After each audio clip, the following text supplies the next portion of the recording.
ಉತ್ತರ ಕನ್ನಡ ಜಿಲ್ಲೆಯ ಹಲವೆಡೆ ಭಾರೀ ಮಳೆ ಆಗ್ತಾ ಇದೆ. ಶಿರಸಿ, ಜೊಯ್ಡಾ, ಸಿದ್ದಾಪುರ ತಾಲೂಕಿನಲ್ಲೂ ಮಳೆರಾಯ ಅಬ್ಬರಿಸ್ತಾ ಇದ್ದು ಹವಾಮಾನ ಇಲಾಖೆ ಆರೆಂಜ್ ಅಲರ್ಟ್ ಘೋಷಣೆ ಮಾಡಿದೆ. ಮುಂಜಾಗ್ರತಾ ಕ್ರಮವಾಗಿ ಇವತ್ತು ಶಿರಸಿ, ಜೊಯ್ಡಾ, ಸಿದ್ದಾಪುರ ತಾಲೂಕಿನ ಶಾಲೆ ಮತ್ತು ಅಂಗನವಾಡಿಗಳಿಗೆ ರಜೆ ಘೋಷಣೆ ಮಾಡಲಾಗಿದೆ. ಡಿಸಿ ಲಕ್ಷ್ಮೀಪ್ರಿಯಾ ರಜೆ ಘೋಷಣೆ ಮಾಡಿ ಆದೇಶ ಹೊರಡಿಸಿದ್ದಾರೆ. ಉತ್ತರ ಕನ್ನಡದ ರಾಮನಗರ, ಸದಾಶಿವಗಡ, ಕಾರವಾರ ರಾಜ್ಯ ಹೆದ್ದಾರಿಯ ಅಣಶಿ ಘಟ್ಟದಲ್ಲಿ ಭಾರೀ ಮಳೆ ಸುರಿದಿದೆ. ಈ ಪರಿಣಾಮ ಬೃಹತ್ ಬಂಡೆಗಳು ರಸ್ತೆಗೆ ಉರುಳಿ ಬಿದ್ದು ಕೆಲಕಾಲ ವಾಹನ ಸಂಚಾರ ಅಸ್ತವ್ಯಸ್ತಗೊಂಡಿತ್ತು. 3 ವರ್ಷಗಳ ಹಿಂದೆ ಭಾರೀ ಕುಸಿತ ಸಂಭವಿಸಿದ್ದಂಥ ಯು ತಿರುವಿನ ಸಮೀಪವೇ ಮತ್ತೆ ಬಂಡೆಗಳು ರಸ್ತೆಗೆ ಉರುಳಿರುವಂಥದ್ದು ಪ್ರಯಾಣಿಕರಲ್ಲಿ ಆತಂಕ ಹೆಚ್ಚಿಸಿದೆ. ದಕ್ಷಿಣ ಕನ್ನಡ ಜಿಲ್ಲೆಗೆ ಭಾರೀ ಮಳೆಯ ಮುನ್ಸೂಚನೆ ಕೊಡಲಾಗಿದೆ. ಹೀಗಾಗಿ ಮುಂಜಾಗ್ರತಾ ಕ್ರಮವಾಗಿ ಜಿಲ್ಲೆಯ ಎಲ್ಲಾ ಶಾಲಾ ಕಾಲೇಜುಗಳಿಗೆ ರಜೆ ಘೋಷಣೆ ಮಾಡಲಾಗಿದೆ. ಅಂಗನವಾಡಿಯಿಂದ ದ್ವಿತೀಯ ಪಿಯುಸಿಯವರೆಗೆ ರಜೆ ಘೋಷಿಸಲಾಗಿದೆ. ಜಿಲ್ಲೆಯ ಎಲ್ಲ ಸರ್ಕಾರಿ ಅನುದಾನಿತ ಖಾಸಗಿ ಶಾಲೆಗಳಿಗೆ ರಜೆ ಘೋಷಣೆ ಮಾಡಿ ದಕ್ಷಿಣ ಕನ್ನಡ ಜಿಲ್ಲಾಧಿಕಾರಿ ದರ್ಶನ್ ಹೆಚ್ವಿ ಆದೇಶ ಹೊರಡಿಸಿದ್ದಾರೆ. ಮಹಾರಾಷ್ಟ್ರದ ಘಟ್ಟ ಪ್ರದೇಶಗಳಲ್ಲಿ ಮಳೆ ಅಬ್ಬರ ಮುಂದುವರೆದಿದ್ದು ಬೆಳಗಾವಿಯ ಕೃಷ್ಣಾ ನದಿ ಒಳಹರಿವಿನಲ್ಲಿ ಮತ್ತೆ ಏರಿಕೆಯಾಗಿದೆ. ಮಹಾರಾಷ್ಟ್ರದಿಂದ ರಾಜ್ಯಕ್ಕೆ ಒಟ್ಟು 75,000 ಕ್ಯೂಸೆಕ್ ನೀರಿನ ಒಳಹರಿವು ದಾಖಲಾಗಿದೆ. ಮಳೆ ಹಿನ್ನೆಲೆಯಲ್ಲಿ ಕೃಷ್ಣಾ, ದೂದಗಂಗಾ, ವೇದಗಂಗಾ, ಹಿರಣ್ಯಕೇಶಿ ನದಿಗಳು ಮೈದುಂಬಿ ಹರಿತಾಗಿವೆ. ಚಿಕ್ಕೋಡಿ ಉಪವಿಭಾಗದ 5 ಕೆಳಹಂತದ ಸೇತುವೆಗಳು ಜಲಾವೃತ ಆಗಿದೆ. ಇನ್ನು ಯಥಾಸ್ಥಿತಿ ಮುಂದುವರೆದಿದೆ. ನಿಪ್ಪಣಿ ತಾಲೂಕಿನ 4 ಚಿಕ್ಕೋಡಿಯ 1 ಸೇತುವೆ ಮುಳುಗಡೆಯಾಗಿದೆ. ಕೋಲಾರ ಜಿಲ್ಲೆಯಲ್ಲಿ ಕಳೆದ 2 ತಿಂಗಳಿಂದ ಸಮರ್ಪಕವಾಗಿ ಮಳೆಯಾಗದೆ ಅನ್ನದಾತರು ಸಂಕಷ್ಟಕ್ಕೆ ಸಿಲುಕಿದ್ದಾರೆ. ಬಿತ್ತನೆ ಕಾರ್ಯ ನಡೆಯದೆ ಜಮೀನುಗಳು ಖಾಲಿ ಬಿಡಲಾಗಿದೆ. ಇನ್ನಾದರೂ ಮಳೆ ಬರಲಿ ಅಂತ ಬಂಗಾರಪೇಟೆ ತಾಲೂಕಿನ ಬೂದಿಕೋಟೆ ಗ್ರಾಮದಲ್ಲಿ ಜನ ಮಳೆಗಾಗಿ ಮಳೆರಾಯನ ಮೊರೆ ಹೋಗಿದ್ದಾರೆ. ಮಣ್ಣಿನಿಂದ ವರುಣ ದೇವನ ಮೂರ್ತಿಯನ್ನ ನಿರ್ಮಾಣ ಮಾಡಿ ಮನೆಗೂ ಪೂಜೆ ಮಾಡಿದ್ದಾರೆ. ಬಿಡದಿ ಟೌನ್ಶಿಪ್ ಯೋಜನೆ ವಿರೋಧಿಸಿ ದಿನದಿಂದ ದಿನಕ್ಕೆ ಯೋಜನೆ ಪರ ಇರುವಂತಹ ರೈತರ ಹೋರಾಟ ತೀವ್ರವಾಗ್ತಾ ಇದೆ. ಇದೀಗ ಈ ಹೋರಾಟಕ್ಕೆ ಮತ್ತಷ್ಟು ಪುಷ್ಟಿ ನೀಡಲಿಕ್ಕೆ ಕೊಡಗು ಭಾಗದ ರೈತರು ಬೆಂಬಲವನ್ನು ನೀಡಿದ್ದಾರೆ. ಬೆಳಗ್ಗೆ 11ಕ್ಕೆ ಕೊಡಗು ರೈತರು ಆಗಮಿಸಿ ಬೈರಮಂಗಲ ಪ್ರತಿಭಟನಾ ಸ್ಥಳದಲ್ಲಿ ಯೋಜನೆಯ ವಿರೋಧಿ ರೈತರಿಗೆ ಬೆಂಬಲವನ್ನು ನೀಡಿದ್ದಾರೆ. ಇನ್ನು ಬಿಡದಿ ಟೌನ್ಶಿಪ್ ವಿಚಾರವಾಗಿ ಒಂದೆಡೆ ರೈತರ ಪ್ರತಿಭಟನೆ ಜೋರಾಗ್ತಾ ಇದೆ. ಮತ್ತೊಂದು ಕಡೆ ರಾಮನಗರದ ಜಿಬಿಎ ಕಚೇರಿಯಲ್ಲಿ ಯೋಜನೆ ಒಪ್ಪಿರುವಂತಹ ರೈತರಿಗೆ ಪರಿಹಾರದ ಚೆಕ್ ವಿತರಣೆ ಮಾಡಲಾಗ್ತಾ ಇದೆ. ಜಿಬಿಎ ಅಧ್ಯಕ್ಷ ಗಾಣಕಲ್ ನಟರಾಜ್ ರೈತರಿಗೆ ಚೆಕ್ ವಿತರಣೆಯನ್ನ ಮಾಡಿದ್ದಾರೆ. ಯೋಜನೆಯ ಪರ ವಿರೋಧದ ಮಧ್ಯೆ ಯೋಜನೆಯ ಚಟುವಟಿಕೆ ಸರಾಗವಾಗಿ ನಡೀತಾ ಇದೆ. ಕೇಂದ್ರ ಮಂತ್ರಿ ಧರ್ಮೇಂದ್ರ ಪ್ರಧಾನ್ ರಾಜೀನಾಮೆಗೆ ಆಗ್ರಹಿಸಿ ಕೋಲಾರದಲ್ಲಿ ಕಾಂಗ್ರೆಸ್ ಮುಖಂಡರು ಪ್ರತಿಭಟನೆ ಮಾಡಿದ್ದಾರೆ. ನಗರದ ವಾಲ್ಮೀಕಿ ಸರ್ಕಲ್ನಿಂದ ಗಾಂಧಿ ವನದವರೆಗೆ ಕಾಂಗ್ರೆಸ್ ಪರಿಶಿಷ್ಟ ವಿಭಾಗ ಕಾಲ್ನಡಿಗೆ ಜಾಥಾ ನಡೆಸೋದರ ಜೊತೆಗೆ ಪಂಜಿನ ಮೆರವಣಿಗೆ ಮಾಡಿದ್ದಾರೆ. ಲಾಠಿ ಚಾರ್ಜ್ ಅನ್ನು ಖಂಡಿಸಿ ಪ್ರಧಾನಿ ಮೋದಿ, ಅಮಿತ್ ಶಾ, ಧರ್ಮೇಂದ್ರ ಪ್ರಧಾನ್ ವಿರುದ್ಧ ಘೋಷಣೆ ಕೂಗಿ ಆಕ್ರೋಶ ವ್ಯಕ್ತಪಡಿಸಿದ್ದಾರೆ. ಇನ್ನು ದೆಹಲಿಯಲ್ಲಿ ನಡೀತಾ ಇರುವ ಹೋರಾಟಕ್ಕೆ ಬೆಂಬಲ ಕೊಟ್ಟು ಕೊಪ್ಪಳದಲ್ಲೂ ಕರ್ನಾಟಕ ವಿದ್ಯಾರ್ಥಿ ಸಂಘಟನೆಯಿಂದ ಪಂಜಿನ ಮೆರವಣಿಗೆ ನಡೆಸಿದ್ದಾರೆ. ನಗರದ ತಾಲೂಕಾ ಕ್ರೀಡಾಂಗಣದಿಂದ ಅಶೋಕ ವೃತ್ತದವರೆಗೂ ಮೆರವಣಿಗೆ ನಡೆಸಿ ಅಶೋಕ ವೃತ್ತದಲ್ಲಿ ಪ್ರತಿಭಟನೆ ನಡೆಸಿ ಕೇಂದ್ರ ಸಚಿವ ಧರ್ಮೇಂದ್ರ ಪ್ರಧಾನರ ರಾಜೀನಾಮೆಗೆ ಆಗ್ರಹಿಸಿದ್ದಾರೆ. ಬಿಜೆಪಿ ನಾಯಕರ ಮೇಲೆ ಮೊಟ್ಟೆ ಎಸೆದ ಕೇಸ್ ಸಂಬಂಧ ಶಿವಮೊಗ್ಗದಲ್ಲಿ ಗಲಾಟೆ ಆಗಿದೆ. ಕಾಂಗ್ರೆಸ್ ಕಾರ್ಯಕರ್ತರು ಬಿಜೆಪಿ ಕಚೇರಿ ಮೇಲೆ ಏಕಾಏಕಿ ದಾಳಿಯನ್ನು ಮಾಡಿದರು. ಈ ಸಂಬಂಧ 25 ಕಾಂಗ್ರೆಸ್ ನಾಯಕರ ಮೇಲೆ ಶಿವಮೊಗ್ಗದ ದೊಡ್ಡಪೇಟೆ ಪೊಲೀಸ್ ಠಾಣೆಯಲ್ಲಿ ಎಫ್ಐಆರ್ ದಾಖಲಾಗಿದೆ. ಕಾಂಗ್ರೆಸ್ ಕಾರ್ಯಕರ್ತರಾದ ರಂಗನಾಥ್, ಶರತ್ ಮರಿಯಪ್ಪ, ಸಲ್ಮಾನ್, ಪಾಲಾಕ್ಷಪ್ಪ, ವಿನಯ್ ತಾಂಡ್ಲೆ ಹಾಗೂ ಗಿರೀಶ್ ಸೇರಿದಂತೆ ಒಟ್ಟು 25 ಕಾರ್ಯಕರ್ತರ ಮೇಲೆ ಪ್ರಕರಣ ದಾಖಲಾಗಿದೆ.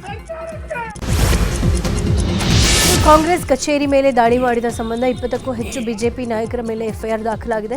ಬಿಜೆಪಿ ಕಾರ್ಯಕರ್ತರಾದ ದೀನ್ ದಯಾಳ್, ಸೋಮೇಶ್, ತುತ್ತೂರಿ ಕಿರಣ್, ಬಿದ್ರೆ ರಾಹುಲ್, ಪುರುಷೋತ್ತಮ್ ಸೇರಿದಂತೆ 20ಕ್ಕೂ ಹೆಚ್ಚು ಕಾರ್ಯಕರ್ತರ ಮೇಲೆ ಜಯನಗರ ಠಾಣೆಯಲ್ಲಿ ಕೇಸ್ ದಾಖಲಾಗಿದೆ. ಹಾಲಿನ ದರ ಏರಿಕೆ ಬಳಿಕ ಇದೀಗ ಕೆಎಂಎಫ್ ಗ್ರಾಹಕರ ಜೇಬಿಗೆ ಕತ್ತರಿ ಹಾಕಿದೆ. ನಂದಿನಿ ತುಪ್ಪ ಮತ್ತು ಬೆಣ್ಣೆ ದರ ಬೆಲೆ ಏರಿಕೆ ಮಾಡಿದೆ. ತುಪ್ಪದ ಬೆಲೆ 15 ರೂಪಾಯಿ ಹೆಚ್ಚಳ ಮಾಡಲಾಗಿದ್ದು ಬೆಣ್ಣೆ ದರ 22 ರೂಪಾಯಿ ಏರಿಕೆಯಾಗಿದೆ. ಈಗಾಗಲೇ ಪರಿಷ್ಕೃತ ದರ ಜಾರಿಗೆ ಬರಲಿದೆ. ಬಾಗಲಕೋಟೆಯಲ್ಲಿ ಭ್ರಷ್ಟಾಚಾರದ ವಿರುದ್ಧ ಉಪಲೋಕಾಯುಕ್ತರು ಚಾಟಿ ಬೀಸಿದ್ದಾರೆ. ಜಿಲ್ಲೆಯ ವಿವಿಧ ಸ್ಥಳಗಳಿಗೆ ಲೋಕಾಯುಕ್ತ, ಉಪಲೋಕಾಯುಕ್ತ ವೀರಪ್ಪ, ವಿಶೇಷ ನ್ಯಾಯಾಧೀಶ ಅರವಿಂದ್ ದಿಢೀರ್ ಭೇಟಿ ನೀಡಿ ಪ್ರಕರಣ ದಾಖಲಿಸಿದ್ದಾರೆ. ಜಿಲ್ಲೆಯ 136 ಪ್ರಕರಣಗಳ ಸಂಬಂಧ ಸಾರ್ವಜನಿಕರ ಸಮ್ಮುಖದಲ್ಲೇ ದೂರುದಾರರು ಹಾಗೂ ಆರೋಪಿತರ ವಿಚಾರಣೆ ನಡೆಸಿದ್ದಾರೆ. ಅಕ್ರಮ ಮರಳು ದಂಧೆ, ಬಿಟಿಡಿಎ ಅಕ್ರಮ ನಿವೇಶನ ಹಂಚಿಕೆ, ವಿವಿಧ ಇಲಾಖೆಗಳಲ್ಲಿ ಸಾರ್ವಜನಿಕರ ಕಡತ ವಿಲೇವಾರಿ ವಿಳಂಬ ಹಾಗೂ ಅಕ್ರಮ ದಂಧೆಯಲ್ಲಿ ಅಧಿಕಾರಿಗಳ ಭಾಗಿ ಈ ಆರೋಪಗಳ ಪ್ರಕರಣಗಳನ್ನು ವಿಚಾರಣೆ ನಡೆದಿದೆ. ಇನ್ನು ಈ ವೇಳೆ ಅಧಿಕಾರಿಗಳನ್ನು ತರಾಟೆಗೆ ತೆಗೆದುಕೊಂಡು ವಾರ್ನಿಂಗ್ ಕೊಡಲಾಗಿದೆ. ಬೆಂಗಳೂರು ದಕ್ಷಿಣ ನಗರ ಪಾಲಿಕೆ ವ್ಯಾಪ್ತಿಯಲ್ಲಿ ಪಾದಚಾರಿ ಮಾರ್ಗ ಒತ್ತುವರಿ ತೆರವು ಕಾರ್ಯಾಚರಣೆ ಮುಂದುವರೆದಿದೆ. ಬೊಮ್ಮನಹಳ್ಳಿ, ಬಿಟಿಎಂ ಲೇಔಟ್ ಹಾಗೂ ಎಚ್ಎಸ್ಆರ್ ಲೇಔಟ್ ಭಾಗಗಳಲ್ಲಿ ನಡೆದಂಥ ಕಾರ್ಯಾಚರಣೆಯಲ್ಲಿ ಒಂದೇ ದಿನ 6.10 ಕಿಲೋಮೀಟರ್ ಪಾದಚಾರಿ ಮಾರ್ಗವನ್ನು ಅತಿಕ್ರಮಣದಿಂದ ಮುಕ್ತಗೊಳಿಸಲಾಗಿದೆ. ಈ ವೇಳೆ 20 ಅಂಗಡಿಗಳು, 16 ಕೈಗಾಡಿಗಳು, 18 ಜಾಹೀರಾತು ಬೋರ್ಡ್ಗಳು ಸೇರಿದಂತೆ ಹಲವು ಅಕ್ರಮ ಒತ್ತುವರಿಗಳನ್ನು ತೆರವುಗೊಳಿಸಲಾಗಿದ್ದು, ಸಾರ್ವಜನಿಕರ ಸುಗಮ ಸಂಚಾರಕ್ಕಾಗಿ ಇಂತಹ ಕಾರ್ಯಾಚರಣೆ ಮುಂದುವರಿಯಲಿದೆ ಅಂತ ಪಾಲಿಕೆ ತಿಳಿಸಿದೆ. ದಾವಣಗೆರೆ ಜಿಲ್ಲೆಯ ಚನ್ನಗಿರಿ ಪಟ್ಟಣದಲ್ಲಿ ಕೋಳಿ ಮತ್ತು ಮಾಂಸದ ಅಂಗಡಿಗಳ ತ್ಯಾಜ್ಯವನ್ನು ಎಲ್ಲೆಂದರಲ್ಲಿ ಎಸೆತಾ ಇರುವಂಥ ವ್ಯಾಪಾರಿಗಳಿಗೆ ಪುರಸಭೆ ಅಧಿಕಾರಿಗಳು ಖಡಕ್ ಎಚ್ಚರಿಕೆಯನ್ನು ಕೊಟ್ಟಿದ್ದಾರೆ. ಚರಂಡಿಗಳಿಗೆ ತ್ಯಾಜ್ಯ ಸುರಿಯೋದ್ರಿಂದ ದುರ್ವಾಸನೆ, ಮಾಲಿನ್ಯ ಮತ್ತು ಸಾರ್ವಜನಿಕರಿಗೆ ತೀವ್ರ ತೊಂದರೆ ಉಂಟಾಗ್ತಾ ಇದೆ. ಈ ಕಾರಣಕ್ಕೆ ವಾರ್ನಿಂಗ್ ಕೊಟ್ಟಿದ್ದಾರೆ. ಹಾಗೆ ಸ್ವಚ್ಛತಾ ಕಾರ್ಯಾಚರಣೆಯನ್ನು ಮಾಡಿದ್ದಾರೆ. ಯಾದಗಿರಿಯಲ್ಲಿ ಅವೈಜ್ಞಾನಿಕ ರಸ್ತೆ ತಿರುವಿನಿಂದಾಗಿ ಪ್ರತಿದಿನ ಅಪಘಾತ ಸಂಭವಿಸಿ ಸಾವು ನೋವು ಪ್ರಕರಣಗಳ ಸಂಖ್ಯೆ ಹೆಚ್ಚಾಗ್ತಾ ಇದೆ. ಗುರುಮಠಕಲ್ ತಾಲೂಕಿನ ಧರ್ಮಪುರ ಬೋರಬಂಡ ಮಧ್ಯದಲ್ಲಿರೋ ರಸ್ತೆ ವಾಹನ ಸವಾರರ ಪಾಲಿಗೆ ಮೃತ್ಯುಕೂಪ ಆಗಿದೆ. ಯಾದಗಿರಿ ಮತ್ತು ಗುರುಮಠಕಲ್ ಸಂಪರ್ಕ ಕಲ್ಪಿಸುವ ರಸ್ತೆ ಇದಾಗಿದ್ದು, ಕೂಡಲೇ ರಸ್ತೆ ಸುಧಾರಣೆಗೆ ಮುಂದಾಗಬೇಕು ಅಂತ ವಾಹನ ಸವಾರರು ಆಗ್ರಹಿಸಿದ್ದಾರೆ. ತುರ್ತು ನಿರ್ವಹಣಾ ಕಾಮಗಾರಿ ಹಿನ್ನೆಲೆ ಇವತ್ತು ಯಲಹಂಕದಲ್ಲಿ ವಿದ್ಯುತ್ ವ್ಯತ್ಯಯ ಆಗಲಿದೆ. ಕೆಪಿಟಿಸಿಎಲ್ ವತಿಯಿಂದ ಯಲಹಂಕ ಸಬ್ಸ್ಟೇಷನ್ನಲ್ಲಿ ತುರ್ತು ನಿರ್ವಹಣಾ ಕಾಮಗಾರಿ ನಡೀತಾ ಇರುವ ಹಿನ್ನೆಲೆ ಬೆಳಗ್ಗೆ 11ರಿಂದ ಸಂಜೆ 4ರವರೆಗೆ ಹೆಬ್ಬಾಳ ವಿಭಾಗದ C7 ಉಪ ವಿಭಾಗದ ವ್ಯಾಪ್ತಿಯ ಹಲವಾರು ಪ್ರದೇಶಗಳಲ್ಲಿ ವಿದ್ಯುತ್ ಪೂರೈಕೆಯಲ್ಲಿ ವ್ಯತ್ಯಯ ಉಂಟಾಗಲಿದೆ. ಇನ್ನು ನಾಳೆ ಬೆಳಗ್ಗೆ 10ರಿಂದ ಮಧ್ಯಾಹ್ನ 2ರವರೆಗೆ ಬೆಂಗಳೂರಿನ ವಿದ್ಯುತ್ ವ್ಯತ್ಯಯ ಆಗುತ್ತೆ. 66/11 KV ಅಬ್ಬಿಗೆರೆ ಉಪಕೇಂದ್ರ ವ್ಯಾಪ್ತಿಯಲ್ಲಿ ವಿದ್ಯುತ್ ಕಡಿತಗೊಳ್ಳಲಾಗಿದೆ. Kammagondanahalli, Lakshmipura, Vaderahalli, Abbigere industrial area, Singapura pipeline ರಸ್ತೆಯಲ್ಲೂ ವಿದ್ಯುತ್ ವ್ಯತ್ಯಯ ಆಗಲಿದೆ. ಕಾಶಿರಾಮನಗರ, ಕುವೆಂಪು ನಗರ, ವಿಶ್ವೇಶ್ವರಯ್ಯ ಬಡಾವಣೆಗೂ, Brigade Park Side North apartment ಹಾಗೂ ಸುತ್ತಮುತ್ತಲಿನ ಪ್ರದೇಶಗಳಲ್ಲೂ ವಿದ್ಯುತ್ ಕಡಿತ ಆಗಲಿದೆ. ಸಾರ್ವಜನಿಕರು ಅಗತ್ಯ ಮುನ್ನೆಚ್ಚರಿಕಾ ಕ್ರಮಗಳನ್ನು ವಹಿಸಬೇಕು ಅಂತ ಬೆಸ್ಕಾಂ ಮನವಿ ಮಾಡಿದೆ. 70,000 ಖಾಲಿ ಹುದ್ದೆ ಭರ್ತಿಗೆ ರಾಜ್ಯ ಸರ್ಕಾರ ಸಿದ್ಧತೆ ಮಾಡಿಕೊಂಡಿದೆ. ಒಳಾಡಳಿತ ಇಲಾಖೆ ಅಪರ ಮುಖ್ಯ ಕಾರ್ಯದರ್ಶಿ ನೇತೃತ್ವದಲ್ಲಿ ನಡೆದಂಥ ಸಭೆಯಲ್ಲಿ ಪರೀಕ್ಷೆಯನ್ನು ಶಾಂತಿಯುತ, ಪಾರದರ್ಶಕ ಹಾಗೂ ಸುರಕ್ಷಿತವಾಗಿ ನಡೆಸಲಿಕ್ಕೆ ಸೂಚನೆಯನ್ನು ಕೊಡಲಾಗಿದೆ. ಪ್ರಶ್ನೆ ಪತ್ರಿಕೆ ಸೋರಿಕೆ, ನಕಲಿ ಅಭ್ಯರ್ಥಿಗಳು, ಸಂಘಟಿತ ಕಾಪಿ ವಿರುದ್ಧ ಅಲರ್ಟ್ ಆಗಿ ಇರಲಿಕ್ಕೆ ಎಚ್ಚರಿಕೆಯನ್ನು ನೀಡಲಾಗಿದೆ. ಈ ಕುರಿತು ಗೃಹ ಇಲಾಖೆ ಮಾಧ್ಯಮ ಪ್ರಕಟಣೆಯನ್ನು ಹೊರಡಿಸಿದೆ.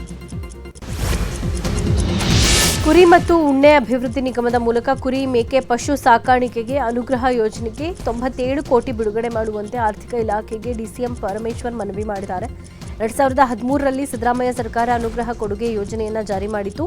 2023ರಲ್ಲಿ ಪುನಃ ಈ ಯೋಜನೆಯನ್ನು ಸಿದ್ದರಾಮಯ್ಯನವರೇ ಆರಂಭ ಮಾಡಿದ್ರು ಅಂತ ಹೇಳಿದರು. ಕೆಪಿಎಸ್ಸಿ ಅಧ್ಯಕ್ಷ ಸ್ಥಾನದಿಂದ ಶಿವಶಂಕರಪ್ಪ ಸಾಹುಕಾರ್ ಅಮಾನತಾಗಿದ್ದಾರೆ. ತಮ್ಮ ಅಮಾನತು ಪ್ರಶ್ನಿಸಿ ಸಲ್ಲಿಸಿದಂಥ ಅರ್ಜಿ ಇಂದು ಹೈಕೋರ್ಟ್ನಲ್ಲಿ ವಿಚಾರಣೆಗೆ ಬರಲಿದೆ. ಶಿವಶಂಕರಪ್ಪ ಪರ ಹಿರಿಯ ವಕೀಲ ಅರುಣ್ ಶ್ಯಾಮ್ ವಾದಿಸಲಿದ್ದಾರೆ. ಇದು 2ನೇ ಆಷಾಢ ಶುಕ್ರವಾರ ಹಿನ್ನೆಲೆಯಲ್ಲಿ ಮೈಸೂರಿನ ಚಾಮುಂಡಿ ಬೆಟ್ಟಕ್ಕೆ ಭಕ್ತರ ದಂಡೆ ಹರಿದು ಬರ್ತಾ ಇದೆ. ಮುಂಜಾನೆ ಬೆಳಗ್ಗೆ 3 ಗಂಟೆಯಿಂದಲೇ ಚಾಮುಂಡೇಶ್ವರಿಗೆ ವಿಶೇಷ ಪೂಜಾ ಕೈಂಕರ್ಯಗಳು ನಡೀತಾ ಇದೆ. ಭಕ್ತರಿಗೆ ಲಲಿತಾ ಮಹಲ್ ಗ್ರೌಂಡ್ನಿಂದ ಫ್ರೀ ಬಸ್ ಸೇವೆ ಇರಲಿದೆ. 2,000 ಟಿಕೆಟ್ ಖರೀದಿ ಮಾಡಿದಂಥವರಿಗೆ AC ಬಸ್ ಹಾಗೂ ಅರ್ಧ ಗಂಟೆಯಲ್ಲೇ ದರ್ಶನ ಪಡೆಯಬಹುದಾಗಿದೆ. VVIPಗಳಿಗೆ 6 ಗಂಟೆಯಿಂದ 10 ಗಂಟೆಯವರೆಗೂ ಮಾತ್ರ ದರ್ಶನಕ್ಕೆ ಅವಕಾಶ ಇರಲಿದೆ. ಚಾಮುಂಡಿ ಬೆಟ್ಟದ ಸುತ್ತಲೂ ಬಿಗಿ ಪೊಲೀಸ್ ಬಂದೋಬಸ್ತನ್ನು ಮಾಡಲಾಗಿದೆ. ಹುಬ್ಬಳ್ಳಿಯ ಮಹಾವೀರ ಲಿಂಬ್ ಸೆಂಟರ್ನಲ್ಲಿ ಉಚಿತ ಕೃತಕ ಕಾಲು ಜೋಡಣಾ ಶಿಬಿರ ನಡೆಯಿತು. ರೋಟರಿ ಕ್ಲಬ್ ಮತ್ತು all India Jain youth federation ಸಂಯುಕ್ತಾಶ್ರಯದಲ್ಲಿ 12 ವಿಕಲಚೇತನರಿಗೆ ಕೃತಕ ಕಾಲನ್ನು ಜೋಡಿಸಲಾಯಿತು. ರೋಟರಿ ಕ್ಲಬ್ ಅಧ್ಯಕ್ಷೆ ನಾಗರೇಖಾ ಹೆಬಸೂರು, ಕಾರ್ಯದರ್ಶಿ ಭಾರತಿ, ಲಿಂಬ್ ಸೆಂಟರ್ನ ಮಹೇಂದ್ರ ಸಿಂಘಿ ಕೃತಕ ಕಾಲನ್ನು ವಿತರಿಸಿದರು. ಪ್ರಗತಿಶೀಲ ಕರ್ನಾಟಕಕ್ಕೆ ಕಲೆ, ಸಾಹಿತ್ಯ, ಸಾಂಸ್ಕೃತಿಕ ಪರಂಪರೆಯ ತನ್ನದೇ ಆದಂಥ ಇತಿಹಾಸ ಇದೆ.